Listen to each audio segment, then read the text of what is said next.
very warm welcome to Bharata First. You're watching Big Picture with me, Frank Rausan Pereira. First, let me inform you about Bharata First Knowledge Center, an initiative that will help each one of you in your competitive exams and transform the way you learn.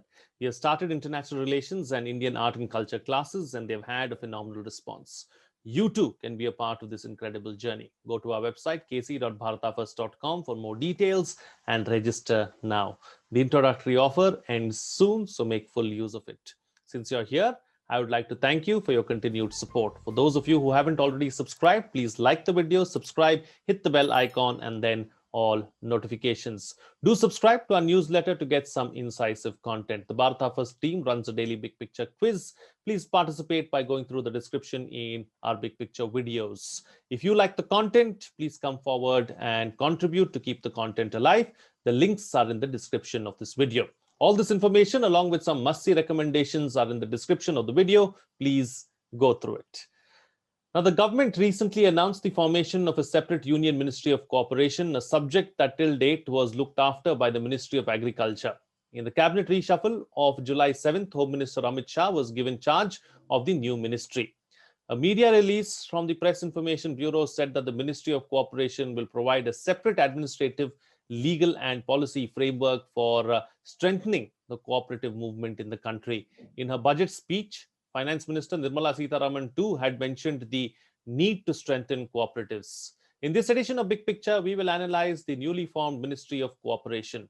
Joining me on the program today are Vinita Hariharan, public policy expert who is leading Government of India missions, Dr. Ajay Dua, former Secretary, Ministry of Commerce and Industry, Government of India, and A.K. Bhattacharya, Editorial Director of the Business Standard. Thank you to all my guests for joining me on this edition of Big Picture.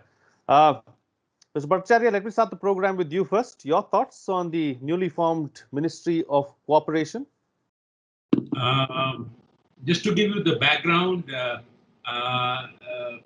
as a department, it was in existence even before this.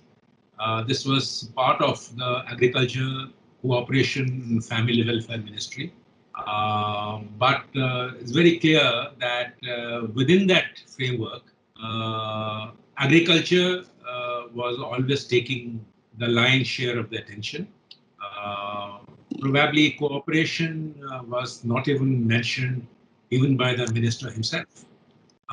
So I think the objective behind creating a separate ministry is to lay greater attention and emphasis on the idea of cooperation, which largely in the Indian context is referring to the cooperative sector movement in the country, in the sense that if you look at the cooperative sector, they are largely in the agricultural sector.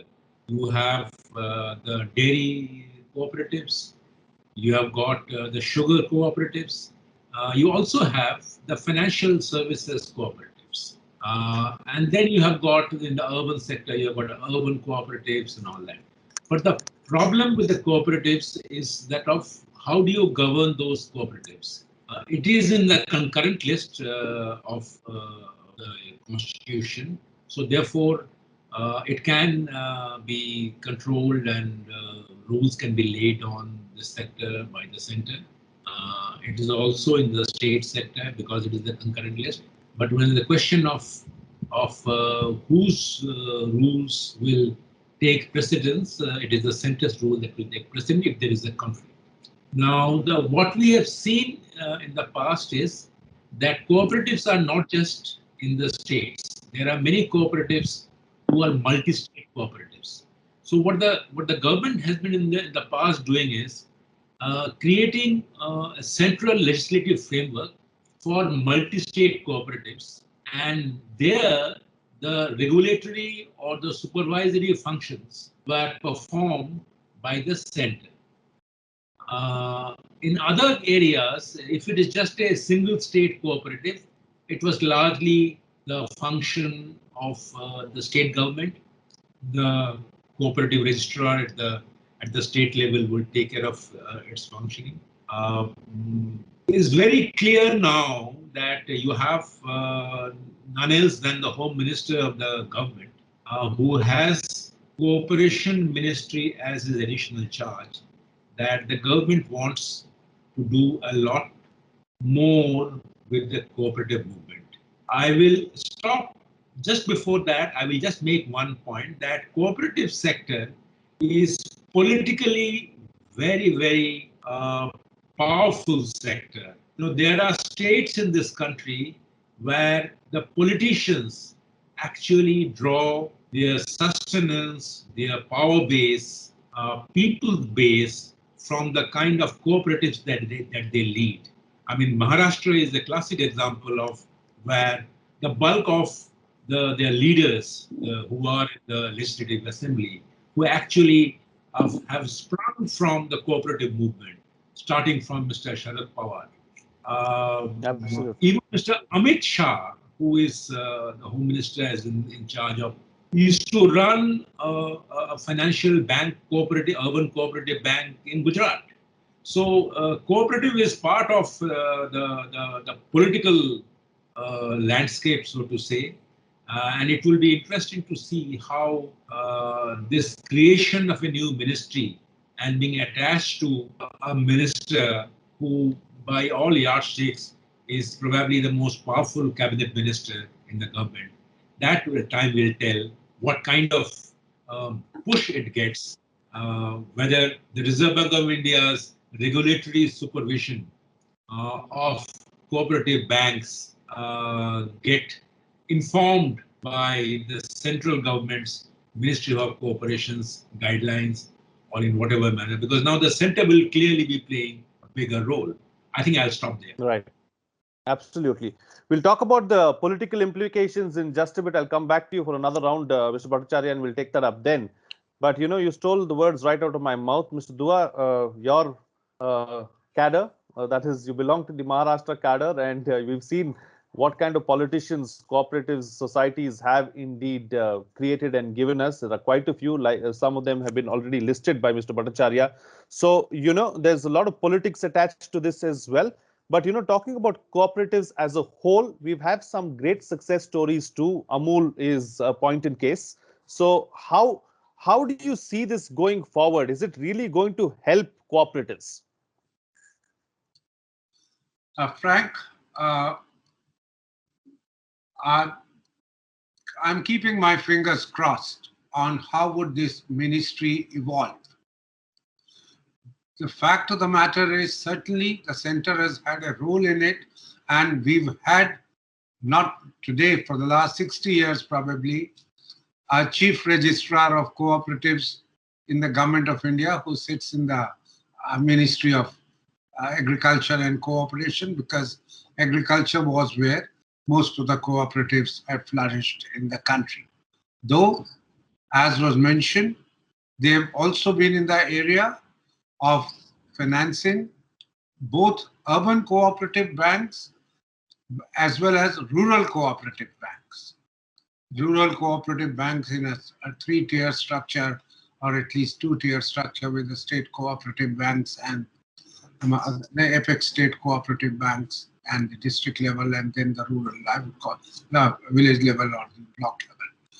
And third, we've seen industrial cooperatives.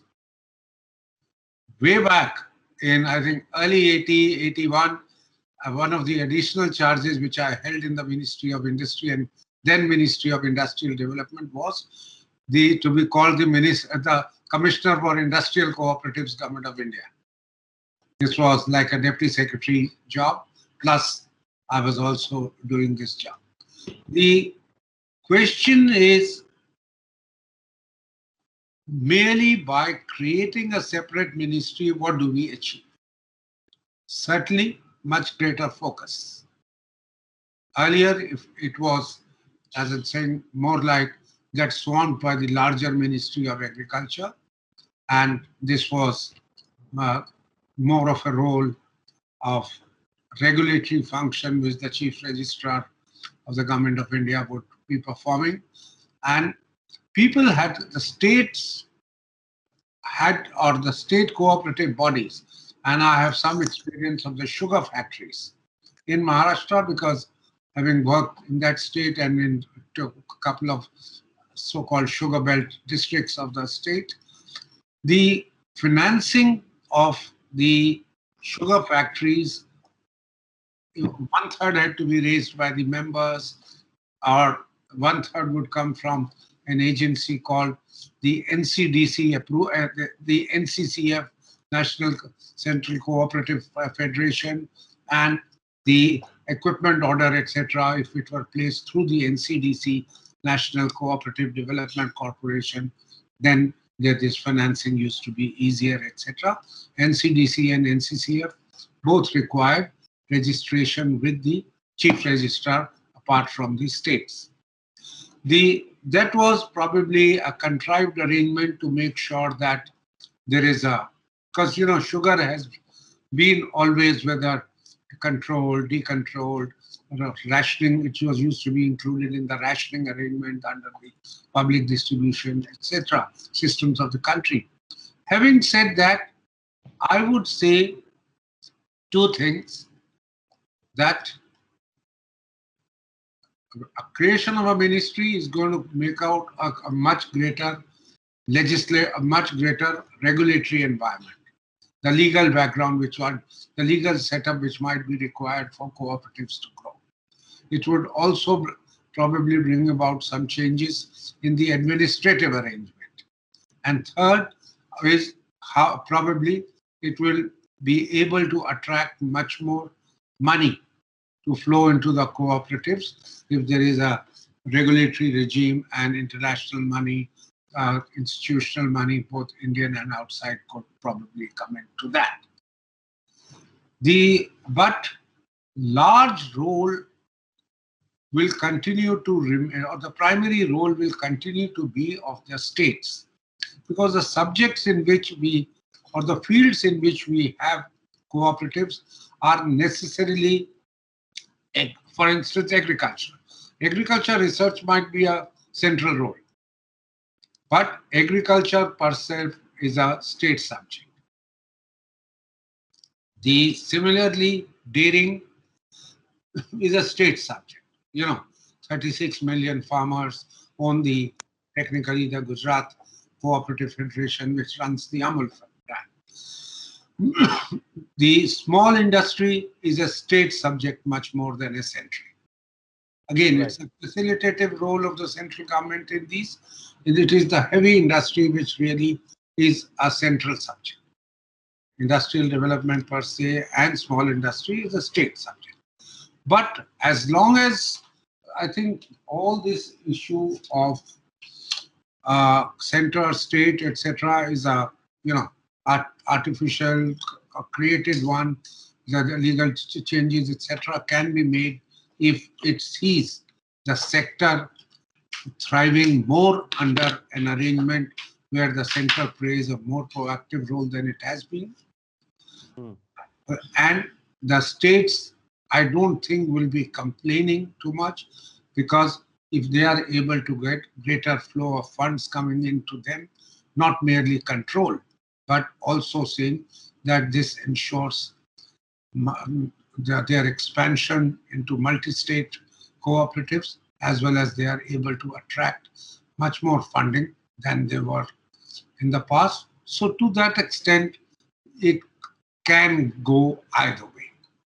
But right. I'm hoping for the best, that it will be to the advantage of not just these 4 states where cooperatives are actually concentrated. Gujarat, Maharashtra, common background, the Bombay province, Karnataka, and to some extent Tamil Nadu. I don't think we have seen, even in the strong agricultural states, Punjab, Haryana, Godavari, or even Andhra Pradesh, etc., agriculturally may be strong, or Madhya Pradesh, where cooperatives have really grown.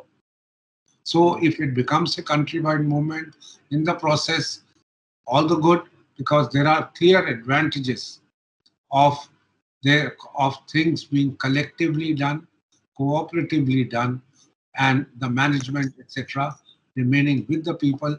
Because the moment you talk of collective, then the state role, etc., comes in, which is a different model of growth altogether. So let me stop at that.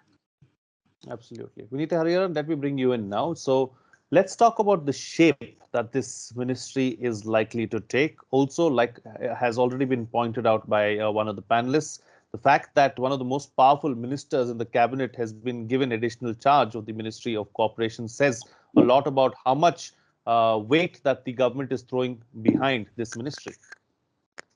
Absolutely. I mean, my earlier panelists have already, explained the structure of the cooperatives in the country. But I would just like to substantiate that with a few numbers, just to give a sense of the scale of the cooperative movement that is there in India. So it's one of the largest in the world, so to speak. I mean, it was, inception in 1904 with a Cooperative Societies Act, and with the Amul brand coming in after that, with the Gujarat Milk Marketing Federation, etc. And today it's grown to like we have cooperative movements in the rural as well as in the urban areas. And as my earlier panelists have said, it spreads across agriculture, dairy, sugar, marketing, and credit.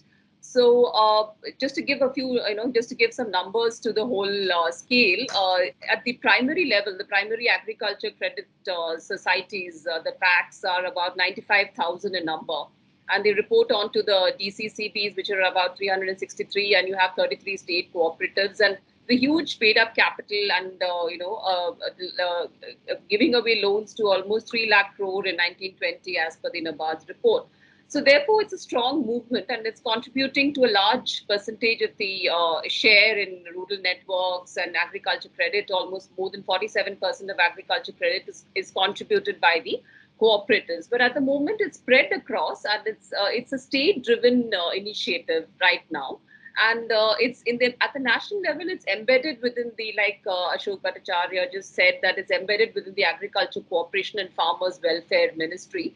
Therefore, it doesn't get that kind of trust and attention that it needs to get. And it's very, it's more than it's high time that we really give a trust to this sector, which is actually quite robust from the national to the state level. And but most of the state governments have a Department of Cooperation, which is carved out separately from the from the departments of agriculture. For example, the robust states like Gujarat, Maharashtra, Karnataka, even states like Madhya Pradesh, etc., have a separate Department of Cooperation.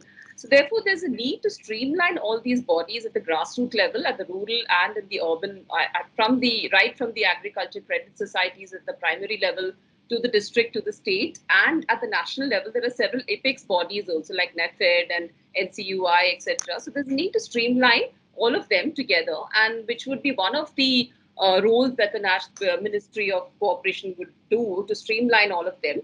And also, like my earlier panelist said, to spread it across the country, because as of now, with just 4 or 5 states in the picture, it's contributing to an employment of almost 1 million. So if we spread it across the country, there's a huge employment generation potential also. And it's also important to understand that these cooperative societies actually function in a very innovative manner in terms of giving away credit and in terms of actually identifying the demand, which is actually very locally driven, which the banks don't have that kind of wherewithal to actually penetrate into the grassroots and understand what a particular block or a particular village needs. So that is the USP of a cooperative body. So if there's a Ministry of Cooperation, there would be if the ministry plays a role of like a facilitator rather than a doer, which is what the role of the government is, to be a facilitator. So therefore, as a regulatory body, if the ministry plays a role of also giving an impetus and thrust to the cooperatives across the country, I think that would be the major role that the ministry would have to do, and to begin setting up these movements in states where it does not have any presence at the moment. Like, for example, northeastern states and various other states, there is a need to actually build this cooperative movement, learning from states which have gone ahead quite a bit. Like the earlier panelists have missed the state of Kerala, it's a robust cooperative movement there. So there's a lot of knowledge sharing also that can happen from the robust states to the weaker states. So the first job would be to, first of all, set up these cooperatives where it's not there in other states, and then look at how we could coordinate all these, disparate kind of agencies that are spread across the country under the umbrella of the cooperative movement, and give it a kind of a shape and, a flow, And also for getting a separate budget allocation. I think that's very important. So with becoming a ministry, you get a separate budget allocation, and therefore the much needed funds to revive the cooperative movement and to give it further thrust. I think that's another important aspect that would come into the picture once it becomes a ministry in itself. And of course, also, the recent announcements of the Atmanirbhar package, where we saw a lot of guarantees being given to loans for MSMEs through banks. Now, the hitch over there is banks have their very strong KYC norms and governed by the RBI. So it's very difficult to really reach out to the last mile, so to speak, if you route it through the banks. So whereas if you route it through cooperatives, there'll be much more freedom and there'll be much more outreach to the last mile beneficiaries. So therefore, it's all the more important that the government gets a hold on this. And as Mr. Ashok Bhattacharya just mentioned, it's in the concurrent list. Therefore, it is the onus. It comes in the aegis of the central government also to actually govern this whole movement. Absolutely, absolutely. All right, Mr. Bhattacharya, Yeah. let's go back to a point that you were making earlier. The political implications of this. Let's not forget it comes in the backdrop of the farmers' protest and the three farm laws, and the government has received a lot of flack as a result of those three farm laws, especially from the farmers in northern India. So, is this also keeping 2024 in mind? There are two things. I mean, it's a very important question that you have raised, and a very controversial one, if I may say. Uh, you know, you have to look at the structure of the cooperative sector. Now, if you look at the sugar sector, the cooperative sector accounts for, believe me, 35% of India's total sugar production. In other words, 35% of India's sugarcane farmers are probably influenced and impacted by sugar cooperatives. Almost 85% of India's milk is produced by farmers who are attached to cooperatives.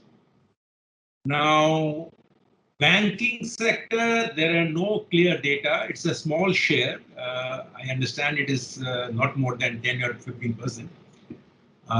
But the cooperative banks have a different mind space in the financial services, which is that all your major scandals in the banking sector has actually come from the cooperative banking sector. Actually, is one of the major headaches of Reserve Bank of India has been how to make sure that the regulation of the cooperative banks take place in a manner that they are not undermining or injurious to the depositors' interest. The latest case of Punjab Maharashtra Cooperative Bank is all in the mount, and the PMC Bank is being bailed out through a takeover by a private sector bank. Now, the point I'm trying to make is that yes, the cooperative sector is very, very important in terms of the political control that any party in power can exercise in all these three areas. Imagine that if you can oversee the running of cooperatives in the milk dairy sector, you are actually deciding on policy of 85% of India's milk production. You are deciding on the policy of 35% of India's sugar production. Now, so therefore, it is quite natural for the ruling party to lay more emphasis and create a ministerial structure which is separate from the agriculture thing, and so there is a focus, the political focus there. Now, where do I see the problem emerging? The problem that will emerge is if this powerful ministry, the Home Ministry and the Cooperation Ministry, decide to take over the role of regulation and supervision. I personally feel that a ministry is there to frame policies, but not implement those policies. You should make the policies, set up a regulator, and make sure that the regulator implements those policies and ensures its compliance. Now, all these three areas are very critical sectors. It will be unfortunate if this new ministry gets into the areas where Reserve Bank of India is already doing a wonderful job in bringing to book the erring, errant cooperative banks and making sure that their regulation is not just hampered by the state cooperative registrars. The RBI, the law have been suitably amended to make sure Reserve Bank of India can actually look into any cooperative bank which is creating problems for the depositors. Now imagine a situation where the central ministry decides to take over and decide to regulate or supervise the sugar cooperatives in the country. Now you will have a conflict. As Mr. Dua pointed out that he is keeping his fingers crossed, most probably he is keeping his fingers crossed because there are real dangers of this ministry taking over the responsibility of supervising things instead of just laying out the policy, creating a regulatory structure. There is no reason why there should not be a clear regulatory structure for the sugar cooperatives in the country. There is no reason why there should not be a clear regulatory structure for the dairy sector. If you want to create a thriving cooperative sector in other areas of the economy, then don't let the government come into the business of running businesses. Rather, let the government lay down the policy in the best interest of the business and the people of the country, and let the regulators work out the mechanics under broad supervision of the government policy. So I think I have gone beyond the brief of your question, but I thought it was necessary to raise this issue with this August panel. Absolutely, and thank you for raising the issue so aptly and putting it into perspective for us as well. So, Mr. Dua, just building on what Mr. Bhattacharya has just said, there is no doubt that there is strength in numbers and strength in being collective. And we've seen that, as far as dairy is concerned, as far as sugar is concerned, it's been a success.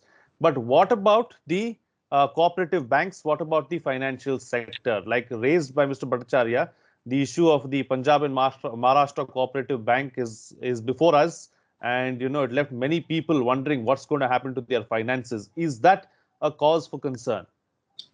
Frank, certainly. The question is, today, till such time as some of these urban cooperative bank malfeasance in them came to the light, the control of the Reserve Bank of India on even their operations was rather weak and remote. The amendment of the law was necessary, which has been effected to make sure while the dual control remains, the dual control of the state registrar, which is in turn state registrar under the Ministry of Department of Cooperation of the state governments and the political leadership, earlier could control even money, because the powers of supersession of the state cooperative banks laid with the state government, not with the RBI. So what has been done is strengthening the role of the federal bank and saying depositors' money is important, and the keeping monetary stability in the country is a assignment of the federal bank. And if for that they have to be given a greater role in managing money and currency, because all this will, you see 25 cooperative banks, urban cooperative and rural cooperative banks fold up, it can cause a monetary crisis in the country, even though their deposits or their working would be 10 to 12% itself. That's enough to trigger off problems. So I think that having greater role for the federal bank is necessary, but now federal bank is supposed to be an independent bank. It is not a bank under the government of India. So to that extent, I would say it is insulated from political functioning. It is to look at the prudential norms which these banks follow. Are they complying with it or not?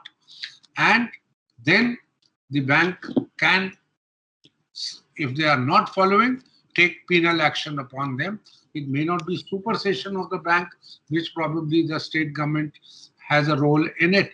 But state government cannot ignore if such the malfeasance, etc., of a high order in running of a cooperative bank is pointed out. So I am one with saying strengthening the regulatory environment. It may be strengthening the what was done earlier through ordinance, then replaced by an act, the usual format when the RBI had to be empowered a couple of years ago. But looking at the whole gamut of financing in the country and assigning an important role to cooperatives is required, but they have to be managed well because it is managing depositors' money as well as the, that the lenders do not run away or sort of are kept under control. Second point I'd like to say, Frank, where we haven't spoken so far, cooperative housing, particularly in Maharashtra, is very strong. And the whole of Bombay virtually is construction and maintenance. The land is given to a cooperative society of people who are otherwise eligible, unless you're buying a private land. If there is any support required from state government, land from state government, municipal bodies, or government agencies, then the maintenance also of the maintenance, inducting new members, etc., also gets regulated. So the economies of scale, sharing, all those kind of things which are there in construction and optimum utilization of land, etc., comes in and that's been, I would say, fairly successful. It's not just the sugar factories for which Maharashtra should be, or the rural cooperative banks in Maharashtra have run very well. Certainly, if people are happy with their leadership, then they say, well, then why don't you become our MLA? Why don't you MLAs in turn start having a voice in the running of the government, etc. And the first cooperative leader in Maharashtra, Mr. Sharad Pawar, I would say his second generation, was Yashwantrao Chavan, who became the Chief Minister of Maharashtra, later on the Government of India's Minister for Defense, and of course other external affairs for a short while as Home Minister. And then Vasantrao Patil, who is actually credited, an illiterate man, but became such a strong such a strong cooperative leader in southern Maharashtra. He could think so far. The modernization of sugar factories in Maharashtra and making sure that they run more efficiently than the private sector sugar factories anywhere in the country, including Maharashtra, was started at that time. Growing proper variety of sugarcane. Today, the recovery, or say some years ago itself, the recovery rate from sugar in Maharashtra was the highest, 12 to 12.5%. That means if you put in 1 ton of sugarcane, you got 1.2, 1200 kilograms of sugar from it, which was high. Uttar Pradesh, Bihar, fertile, but it used to be below 10%. There is something to do with soil that closer you go towards the equator, the heat is more and more of sugar content developed, etc. That apart, but then even it was higher than the private sugar factories of Tamil Nadu. Tamil Nadu has got a few. The sugarcane is grown there. So the point I'm just trying to make is cooperatives properly managed. If they go into politics, let them go. What is the harm? Because after all, they are representing the interest of a large number of people. If Dr. Kurian, who made sure that 85% of the actual realization from the sale of milk comes to the farmer, and put a cap on, say, not more than 15% of the realization will get spent in administration and other processes of running. The farmers were Right. very happy, so the cooperative movement of Amul kept on spreading. And if Dr. Kurian had wanted, I'm quite sure the government of India would have been very happy to get him as Minister for Dairying or Minister for Agriculture or some such thing. So let's not decry the fact that they become, I would say, Mr. Sharad Pawar as a cooperative leader, outstanding. He brought his experience in running of the state of Maharashtra, and plus in running the Ministry of Agriculture for 10 years in the government of India. So these are, I am not in any way against their coming into politics, doing well, bringing their experience, but I am saying let it be regulated properly and for the larger good. And as has been said, the role of the central government will have to be facilitator, one of regulations, uniformly implemented, programs funded, programs assisted, rather than by itself. Central government, I don't think has, it has to use the state machinery, and this is largely a state subject. So it would be done. It can be well managed. So let's hope for the have the expectation that this ministry. See, today it's been Mr. Amit Shah. He named him.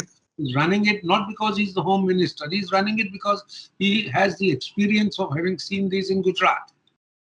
Sure. So he will bring up the experience of all that successful running of the dairying business in Gujarat and other agriculture marketing roles to strengthen it.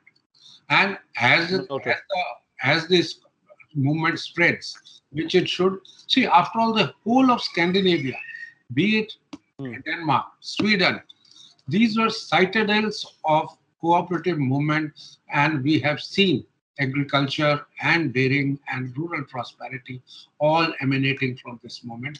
I'm hoping for that kind of thing will happen. Hopefully it'll happen here too. Let's just, like you said, fingers crossed and hoping for the best. And I'm sure that we too can go down the same path. Viniti Hariharan, coming back to you now. So, as far as a roadmap is concerned, where do you see us heading? Do you believe that we can truly achieve our potential as far as cooperatives are concerned? And what should our next focus area be? We've spoken about dairy, we've spoken about sugar, we've spoken about housing, banking. What else should our focus be on? Absolutely. So there has been a recent move by NABARD also to make cooperatives multi-sectoral, going beyond these 4 or 5 robust sectors that you've spoken about. So beyond this, I think we could also look at federating the MSMEs. MSMEs are they already have associations and federations, but they're not really running in the cooperative mode. So I think if the MSMEs are also aggregated in a cooperative structure, I think that'll do a lot good to give an impetus and thrust to the MSMEs. That's one. And also perhaps looking at retail cooperatives, because in Kerala we have a very successful model of retail stores being run by the margin-free markets, the stores which are run by cooperatives. So that again gives a huge employment generation, has a huge employment generation potential. So retail is another area. Insurance is another area which we could look at spreading our wings spreading the wings of the cooperative sector, so to speak. So that's one area. And as far as the roadmap is concerned, as we've already spoken in the past, one is to look at the greenfield states and look at how we could actually build a base of cooperatives there. So a starting point could be the self-help group movement, which has picked up huge momentum in the country with over 6 lakh self-help groups coming under NABARD's umbrella. We could look at expanding that beyond the states which are strong in self-help group movement and looking at expanding it in other states. That's one, starting with self-help groups, then looking at the farmer-producer organizations and looking at their spreads, taking the help of the national apex bodies like NAFED and NCUI and aggregating them and coordinating with them. I think that's a huge job that the ministry will have to do immediately. And then look at how we could actually start these movements in these greenfield states and pick it up as much as the leading states like Maharashtra and Gujarat. So that would be one of the triggering points or the starting points for the roadmap ahead for the Ministry of Cooperation. Then, of course, looking at the budget, and we can see how much we could earmark. All the finance ministers announced, but in terms of numbers, we need to look at what is the actual quantum of funding that's required to scale up this sector across the country. So I think that's the next step. So we look at 3 years of funding, 3 FYs remaining till 2024. So how much of it is actually needed and how much of it would be spent at strengthening the cooperatives in the various states? Right. All right. It's time to get quick closing comments now from all the panelists with the best way forward. We spent quite a bit of time in 2 rounds of questions, so we'll try and keep it short. Starting first with you, Mr. Bhattacharya. Well, I think in brief, what I would say is that this is probably an opportunity for the center to strike, a new form of cooperative federalism with the states, because it's very clear that the cooperative movement has not spread very far beyond the states that we have just mentioned, mainly Maharashtra, Gujarat, Karnataka, and Kerala. So it will be important for the cooperation minister to maybe use the channels of either Niti Aayog or the bodies that can have the states participate in it, through which you can spread the movement, cooperative movement, to these states. Without that, you will not be able to benefit the farmers, be they in sugar or be they in dairy.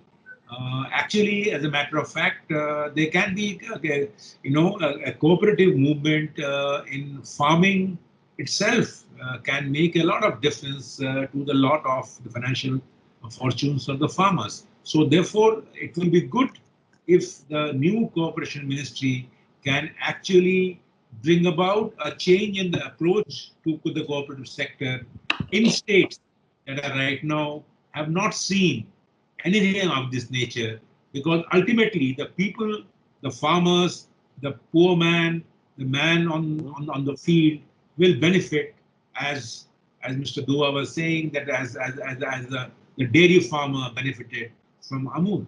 So therefore, it is very important that the movement spreads far and wide in states with the help of this new ministry. Mr. Dua. Frank, I'm optimistic about the change, particularly because we've seen that the terms of trade over the years, decades, have gone away from the farmers in favor of the organized sector, be it manufacturing or the urban-based activities. And that is why we had set for ourselves the goal of doubling up the farmers' income by a particular a terminal year, which we may or may not be able to achieve. So trying out cooperatives in a more extensive manner, even in where it has succeeded in some parts, that means in agriculture, farmers' welfare, is well worth a try. I would say that if it brings about the demise of the money lenders, that itself will be making sure that the farmers' realizations improve tremendously. We have seen how the money lenders in Bihar, where the APMC Act was abolished some years ago, got around it. The farmers haven't benefited. Probably the state government lost out because of the income which used to come from the APMC. It doesn't come to them any longer. But these guys have made sure that they themselves continue to prosper. That's number one. Second, we've all seen that marketing of agriculture products is where the money is. What goes to the farmer is a pittance compared to what the consumers pay.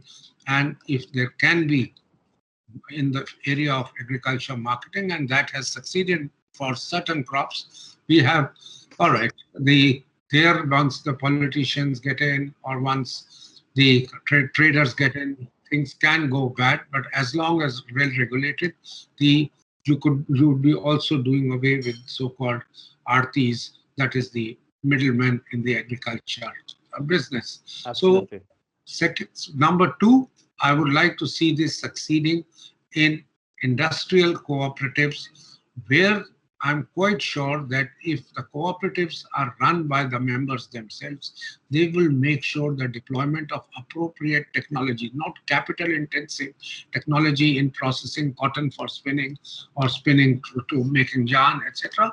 Their members' interest will be kept in mind, because one of the biggest charges against organized industry is that with money having become easily available to them, they are no longer worried about creating employment. They are more worried about making sure that their bottom lines improve. So cooperatives can ensure across the spectrum. These were just two illustrations. If properly run, benefit and pass on the benefits to the people who need it and who are actually their primary members. And Vinita Hariharan, close the show for us with your concluding remarks. Absolutely. So I think it's a very welcome move, the Ministry of Cooperation. As we've seen just in 5 or 6 focus states, the impact on the economy has been significant in the 5 or 6 sectors that we mentioned: agriculture, dairy, sugar, housing, and credit. So therefore, it is really important that we have a separate ministry, a focus ministry that streamlines this movement and spreads it from the focus states to the other states in the country, and it's also closely intrinsically linked to the farmers movement and to the development of the farmers, and to link the farmers with the new age digital platforms like eNAM, which is coming in through the farm laws. So it's important that the cooperative sector would actually play an important role in actually disseminating all of this to the grassroots. And so I think, and in terms of budgets, it will have a separate budget when it's a Ministry of Cooperation. So it will give the much needed thrust to the cooperative sector, which is much in need of funding. So I think it's a very welcome move. And as far as it is not everything that the government does would be politically motivated. So politics and administration and governance are all intrinsically linked. So there's nothing as such which is politically motivated or not motivated. Everything has an impact on political movements in the country. And cooperative movement specifically, especially, is a very robust, it's the fourth tier of governance, so to speak, after the Grama Panchayats, the third tier. The fourth tier we could say it's the cooperative bodies. So, and the Gram Panchayats, rural and urban local bodies have benefited significantly with ministries giving in huge devolution of funds to 15th Finance Commission. So, similar devolution of funds to the cooperative sector would do a lot good to the whole movement to spread across the country. All right. We'll have to leave to that. Thank you so much to all my guests for joining me on the program and putting things into perspective for us. Well, what's coming out of this discussion is that the most powerful minister in the cabinet is in charge of the newly formed ministry. It shows how much impetus the government is giving to cooperatives. However, the primary role will be of the states. The union ministry should not take over the role of a regulator. It should focus on policy and implementation. There has to be a clear regulatory structure as well. We should see active participation from states through bodies like Niti Aayog, and both the center and the states will have to work together to make cooperatives a true success across the country. Well, before I go, let me once again inform you about Bharata First Knowledge Center, an initiative that will help each one of you in your competitive exams and transform the way you learn. We have started international relations and Indian art and culture classes, and they've had a phenomenal response. You too can be a part of this incredible journey. Go to our website, kc.bharatafirst.com, for more details and register now. The introductory offer ends soon, so please make full use of it. Now, since you're here, I would like to thank you for your continued support. For those of you who haven't already subscribed, please like the video, subscribe, hit the bell icon, and then all notifications. Do subscribe to our newsletter as well to get some incisive content. The Bharata First team runs a daily Big Picture quiz. Please participate by going through the description in the Big Picture videos. If you like our content, keep it alive by contributing. The links are in the description of this video. All this information, along with some must-see recommendations, are in the description of the video. Please go through it. That's it from me. See you again next time.